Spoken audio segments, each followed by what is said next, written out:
क्योंकि उसका बैठना एक कॉन्फ्लिक्ट ऑफ इंटरेस्ट है। आप एमपी रहें, आप एमएलए रहें, लेकिन कानून बनाने के लिए असेंबली में नहीं बैठेंगे या पार्लियामेंट में नहीं बैठेंगे, क्योंकि आपका कॉन्फ्लिक्ट ऑफ इंटरेस्ट है, क्योंकि आपके इंटरेस्ट में नहीं है वो कानून बनाना। और दूसरी बात यह, आपने जब ये अपराध किया, आपने जो ओथ ली थी कि मैं संविधान का पूरा सुरक्षा करूंगा या करूंगी, आपने उसकी उल्लंघना की, क्योंकि आपने तो अपराध किया। तो इसलिए आप उसको सीट वेकेशन नहीं है, ये पार्टी से आप यहां उसको टिकट भी नहीं दें, क्योंकि ये टिकट उसका कोई बर्थ राइट तो नहीं है, उसको टिकट देना कोई बर्थ राइट तो नहीं है। तो आप उसको पार्लियामेंट में नहीं बैठने दें।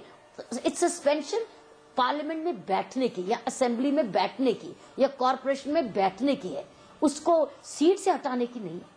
तो इसके लिए मिक्स नहीं करने की जरूरत नहीं, पीआईएल में जो मांग की गई थी वो की गई थी कि जिसके खिलाफ चार्जेस फ्रेम हो उसको सदस्यता छोड़नी चाहिए, उसको सीट बंद कर दें, अपनी सीट वेकेट मत करे, उसको वो बना रहने दें। व्यवहारिक समस्या किरण जी आएगी कि मान लीजिए आज की पार्लियामेंट हम देखें या बहुत सारे राज्यों की विधानसभाएं देखें तो पता लगेगा कि 547 की लोकसभा में 280 लोग पहले ही दिन सस्पेंड हो जाएंगे, तब पार्लियामेंट कैसे चलेगी? तो ये नौबत आई इसीलिए क्योंकि हमने अगर पहले दिन से अगर ये करा होता तो ये 250 लोगों की से ज्यादा लोग नहीं होते। इसीलिए हो गया क्योंकि बढ़ता गया, क्योंकि फर्क नहीं पड़ता, क्योंकि केस लंबे होते, उनको पता है कि केस लंबा करते जाओ मैं तो फिर री इलेक्ट होके आता रहूंगा। इसलिए अगर ये देखो बीमारी इतनी ज्यादा फैल गई ना, इसलिए आपको सर्जरी की जरूरत हो गई, और सर्जरी करोगे तो पेशेंट मर जाएगा। इसलिए क्योंकि आपने इतनी ज्यादा बीमारी को टॉलरेट कर लिया कि एक स्टेज अब आ गई कि अगर आप हटाओगे तो आप खत्म हो जाओगे। तो ये स्टेज के कारण क्यों है? अगर हम पहले दिन से ऐसे करते तो अब एक दिन तो इसको डील करना ही पड़ेगा। तो इसलिए अब नई इलेक्शन जब जो पार्लियामेंट डिसाइड करे, अब ज्यादा दूर नहीं है अगली इलेक्शन के लिए, कम से कम पॉलिटिकल पार्टीज ऐसे लोगों को कम से कम टिकट तो मत दे, और अगर टिकट देती है तो हमारे वोटर ऐसे आदमी को वोट मत दे। वापस आई ना बात टिकट ना देने की या वोट ना देने की, चाहे किसी पार्टी के भी हो। कोई क्रिमिनल को हम वोट नहीं देंगे क्योंकि इसने अपराध किया, इसने हमारे साथ जबरदस्त विश्वासघात किया, इसने अपराध किया, और वो भी क्राइम्स अगेंस्ट वुमेन, और वो भी हमारे गरीब आदमी का पैसा लूटा, या करप्शन में, या क्राइम्स अगेंस्ट वुमेन में, या कॉन्स्टिट्यूशन की उल्लंघना की। तो ये वोटर के ऊपर भी डिपेंड करेगा और पार्टी की टिकट्स पर भी डिपेंड करेगा। कहा गया कि भाई जनता का शासन जनता के द्वारा, सुनने में तो अच्छा लगता है, लेकिन हिंदुस्तान की जनता कुछ अवसरों को छोड़ दे तो उसने भी अपने विजडम को बहुत अच्छे से इस्तेमाल नहीं किया चुनावों में, ऐसा लगता है। क्योंकि जब हम देखते हैं कि लोकसभा में ये लोग ठीक नहीं है तो फिर सवाल घूमकर आता है कि ये लोग फोर्सफुली एंट्री तो नहीं ले गए लोकसभा में। देखो आपके पास 3 तरीके के वोटर्स हैं। एक है जो अलर्ट, पढ़ा लिखा, समझदार, पॉलिटिक्स को अंडरस्टैंड कर रहा है कि मुझे कोई राजनीति से बांट तो नहीं रहा, जात पात मुझे बांट तो नहीं रहा, भेदभाव। एक है इन्फॉर्म्ड वोटर और एक है अनइन्फॉर्म्ड वोटर, जो सिर्फ कहता है कि मुझे क्या फर्क पड़ता है, मुझे तो रोटी रोजी से मतलब, मुझे तो रोटी दे दे या कोई भी हो। सो 2 कैटेगरी के वोटर्स हैं, एक informed voter, selective voter, educated voter, और वो समझता है कि मैंने अगर गलत वोट दे दिया तो मुझे ही पड़ेगा वापस। और एक है अनइन्फॉर्म्ड वोटर, जो सिर्फ उसकी रोटी रोजी में ही उसकी सारा दिन चला जाता है, और वो उसके लिए तो वो 500 और 1000 रुपया उसको वोट का भी जो मिल जाए या यहाँ तक के बोतल भी मिल जाए तो वो अनइन्फॉर्म्ड वोटर है। उसको कहते हैं अनइन्वॉल्व्ड वोटर। हमारे पास इस वक्त दोनों है, लेकिन जो इन्फॉर्म्ड वोटर है ना, उसकी जनसंख्या बढ़ती जा रही है क्योंकि वो नया युवा निकल के आ रहा है। इसलिए तो सरकारें घबरा रही हैं युवाओं को वोट कैसे खींचे। युवाओं के लिए जस्टिस वर्मा कमेटी इतनी जल्दी ना बैठती अगर युवाओं का वोट का डर ना होता। युवाओं का दबाव नहीं इसको कहते हैं मैच्योरिंग ऑफ इंडियन डेमोक्रेसी। ये मैच्योरिंग है। जैसे जैसे डेवलपमेंट फैलेगी उस वक्त वो व्यक्ति मजदूरी से निकल के रोटी रोजी की लड़ाई से हट के कुछ डेमोक्रेसी की पार्टिसिपेशन में आएगा, कुछ वेल इन्फॉर्म्ड होगा, तो वो धीरे धीरे ये जो इन्फॉर्म्ड वोटर है, इन्वॉल्व वोटर है, उसका नंबर बढ़ता जाएगा। तो शायद 1-2 पार्लियामेंट और लगेगी इस इंडियन डेमोक्रेसी को मैच्योर होते हुए, लेकिन एक स्टेज जरूर आएगी जहां मिलियंस ऑफ जो वोटर्स है, जो कि वो ऐसा मेजॉरिटी वोटर बन जाएगा जो कहेगा मुझे कास्ट से मत बांटो, मुझे डेवलपमेंट चाहिए, मुझे सड़क चाहिए, मुझे पानी चाहिए, मुझे स्कूल चाहिए, मुझे डिस्पेंसरी चाहिए, मुझे प्रशासन चाहिए, मुझे बेईमानी नहीं चाहिए, मुझे अपराध नहीं चाहिए। धर्म मेरा मामला है, मुझे धर्म में मत बांटो। ये समय आएगा, एक पार्लियामेंट शायद और, लेकिन प्रॉब्लम ये कीमती बड़ा है समय, लेकिन महंगा भी बड़ा है। लेकिन ये महंगा और कीमती समय से चुकाना पड़ेगा। जो पिछली इलेक्शन थी और इसमें बड़ा फर्क आएगा। और मैं समझती हूँ एक और मंथन मांगेगी ये देश, ये एक और मंथन मांगेगा देश।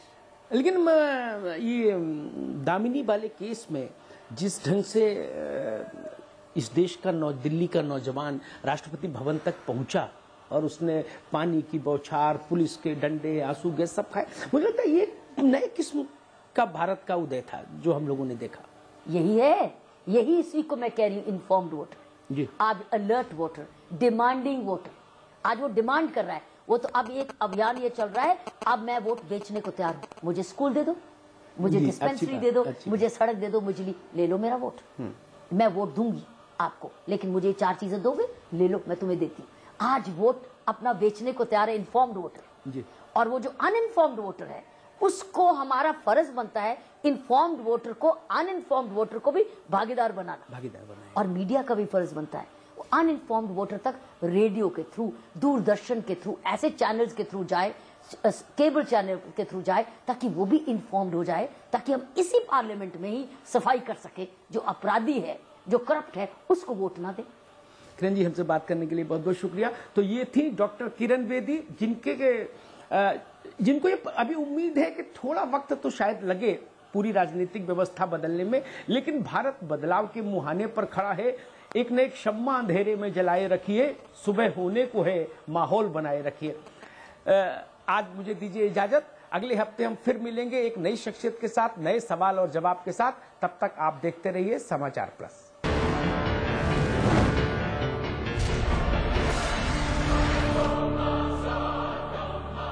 सपने सपने अपने घर लाओ, अपने अपने सपने घर लाओ, बहती हवाएं घर लाओ, उम्मीद की किरणें घर लाओ, सुबह रेशमी सांझ मखमली अपने आंगन में लाओ, खुशियों के तारे जगमग से तारों को छत पर सजवाओ, अपने अपने सपने घर लाओ। Supertech, yours for life. स्वाद बड़ी चीज है, स्वाद से बढ़कर कुछ नहीं। तुलसी सादा पान मसाला। मैं चाहूंगा कि जब जब भी मेरा जन्म हो, वृंदावन की इसी पावन भूमि में हो। A unique project with world-class facilities just for you and your loved ones. Nalanda leisure Sanskar city At Vrindavan. जिंदगी में समझौते हमें कबूल नहीं, ये सीखा है हमने रजनीगंधा बनाने वालों से, जो क्वालिटी से कभी भी कोई भी समझौता नहीं करते। रजनीगंधा, क्योंकि इसमें है 200 रुपए प्रति किलो अव्वल क्वालिटी की सुपारी, 900 रुपए प्रति किलो खुशबूदार इलायची के दाने, 900 रुपए प्रति किलो गुणकारी कट्टा, 90,000 रुपए प्रति किलो शीतल चंदन तेल, 2,60,000 रुपए प्रति किलो रूह केवड़ा। इसमें टेस्ट है, तंबाकू नहीं। तो आइए आप भी आजमाइए रजनीगंधा। रजनीगंधा, विश्व का सर्वाधिक बिकने वाला प्रीमियम पान मसाला। रन बरसाने वाली वो वंडरफुल बल्लेबाजी, विकेट गिराने वाली विकेट गेंदबाजी, ड्रामेबाजों की ड्रामेबाजी, बाउंड्री लाइन की कैच और हार्ट बीट बढ़ाने वाले मैच। देखिए जंपिंग जापान, थंपिंग थबांग IPL, सिर्फ समाचार प्लस पर। आज ली क्या? इधर डैड ली बिजनेस ट्रिप के लिए निकले इटली, उधर उंगली और जूली का कंबाइंड स्टडी का प्लान बना सीक्रेटली, और भाइयों को भगा दिया फिल्म देखने क्लेवरली। थैंक यू भैया।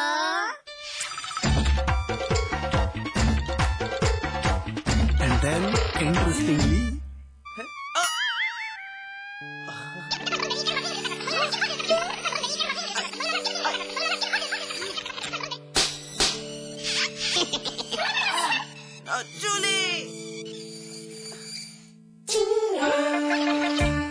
Refreshing mini gums. आज ली क्या? एक क्राइम रिपोर्टर जो जुर्म की दुनिया पर बरपाता है कहर,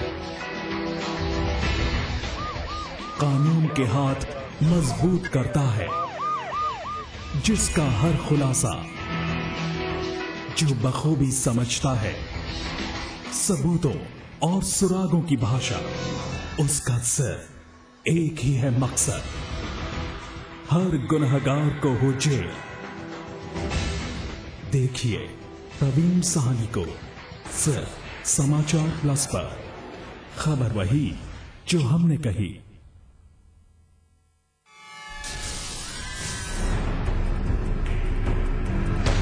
अगर आपके आसपास हो रहा है कुछ गलत, तो समाचार प्लस दे रहा है आपको मौका सिटीजन जर्नलिस्ट बनने का। अपने कैमरा या मोबाइल फोन से खींचिए तस्वीर या वीडियो और उसे भेज दीजिए, या कीजिए हमें फोन। अपनी खबर को दीजिए अपना अंदाज, बनिए जनता की आवाज। सिटीजन जर्नलिस्ट सिर्फ समाचार प्लस पर। खबर वही जो हमने कही। इसमें टेस्ट है, तंबाकू नहीं। आप भी आजमाइए रजनीगंधा। रजनीगंधा। हमारे सभी प्रबुद्ध दर्शक हमारे लिए बेहद महत्वपूर्ण हैं। अगर आप कोई खबर देना चाहते हैं या फिर अपनी राय बताना चाहते हैं तो समाचार प्लस नोएडा @gmail.com पर ईमेल कर सकते हैं। आप पत्राचार के जरिए भी संपर्क कर सकते हैं। हमारा पता है समाचार plus, Uttar Pradesh, Uttarakhand, H174, sector 63, Noida, Uttar Pradesh. आपके अनुरोध पर आपकी पहचान पूर्णतः गुप्त रखी जाएगी। सिर्फ 2 महीने की टिंकू और टीना एक दूसरे से अलग, भूखे प्यासे गिरते फिसलते अपनी माँ को खोज रहे हैं, पर पता नहीं वो इस दुनिया में है भी या नहीं। आइए आवाज उठाएं, ब्लॉग लिखें, आपकी हर कोशिश असर दिखाएगी।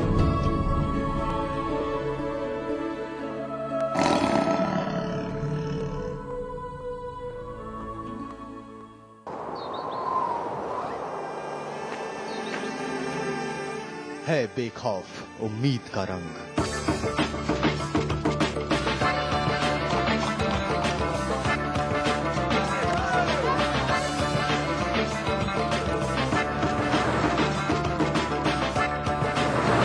है आस्था भी।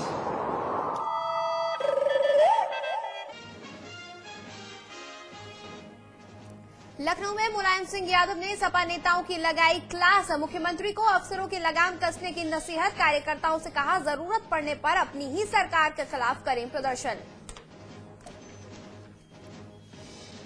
बेनी के बाद सपा के निशाने पर आए केंद्रीय मंत्री शिव प्रकाश जायसवाल। शिवपाल ने जायसवाल को कहा कोयले का दलाल, प्रधानमंत्री से की बर्खास्त करने की मांग। दिल्ली में बिजली के मुद्दे पर उपवास पर बैठे आम आदमी पार्टी नेता अरविंद केजरीवाल ने तोड़ा अनशन। 10 लाख से ज्यादा लोगों ने किए शीला दीक्षित के नाम चिट्ठी पर हस्ताक्षर। अहमदाबाद में बीजेपी के स्थापना दिवस कार्यक्रम में गुजरात के मुख्यमंत्री नरेंद्र मोदी ने केंद्र और राहुल गांधी पर साधा सीधा निशाना। कहा देश हमारे लिए मधुमक्खी का छत्ता नहीं, मां है। प्रधानमंत्री पद के लिए आडवाणी की वकालत करने के बाद बयान से पलटे विजय गोयल। कहा पार्टी तय करेगी पीएम उम्मीदवार, मैंने सामूहिक नेतृत्व की बात कही।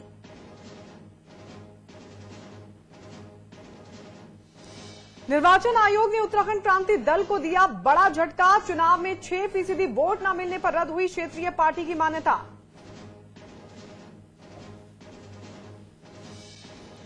यूपी में बाहुबली विधायक राजा भैया के खिलाफ एक और केस दर्ज। प्रतापगढ़ में एक स्थानीय नेता ने दर्ज कराया मारपीट और हमले का मुकदमा।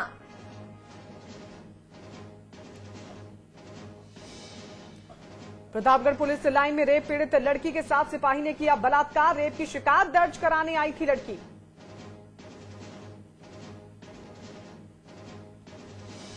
मेरठ में नर्स के साथ छेड़खानी करने वाले कर्मचारी नेता की गिरफ्तारी की मांग को लेकर नर्सों ने किया थाने का घेराव। मेडिकल